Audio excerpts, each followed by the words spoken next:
Thank you. I'm going to read a little bit from Enchanted Islands, which is available for pre-order, just FYI. And it's based on the real-life memoirs of Frances Conway, who lived for about 6 years before and after the Second World War on the Galápagos Islands. And in my novelization of her life, she is a spy living there. And I wanted to read a section about work, because that's why we're here. We want fair pay for hard work, and we want fair educational opportunities for our students. So here's a section where Frances is working. I went down to the ocean to see if I could catch some fish. While I waited for something to bite, sitting on some sharp rocks, the sun beat down on me. I sipped at my water canteen.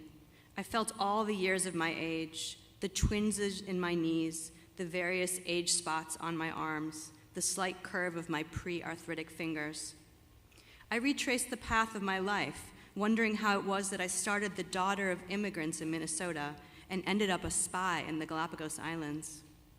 At that moment, a curious bug came towards me, its body half stick and half leaf, and I began to think about all the paths Darwin described which brought animals here, and for the first time all day, I was comforted.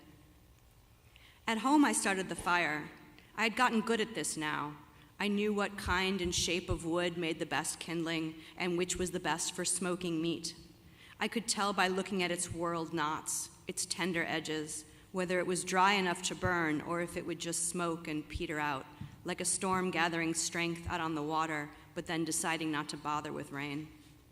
I could see how heavy it would be, whether or not I could carry it, or if it was worth chopping up with the small hand axe.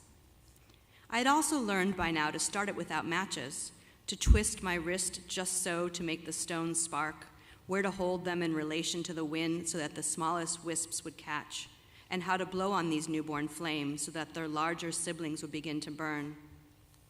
After dinner, I knew whether we would need to put the fire out or if it would burn down on its own, not threatening us while we slept. And I thought now of all the things I used to know like this back in my old life. I knew what time the cable car would come. I knew how far in advance to turn the water on so that it would run hot when I got into my bath. And before that, I knew how to stroke a chicken before I wrung its neck so that it would remain calm in my arms. And before even that, I knew how hot the iron was by the sizzle of my spit. I could braid Rosalie's hair into plaits so smooth they might have been corn silk. It seems that, with enough practice, we can get to know just about anything.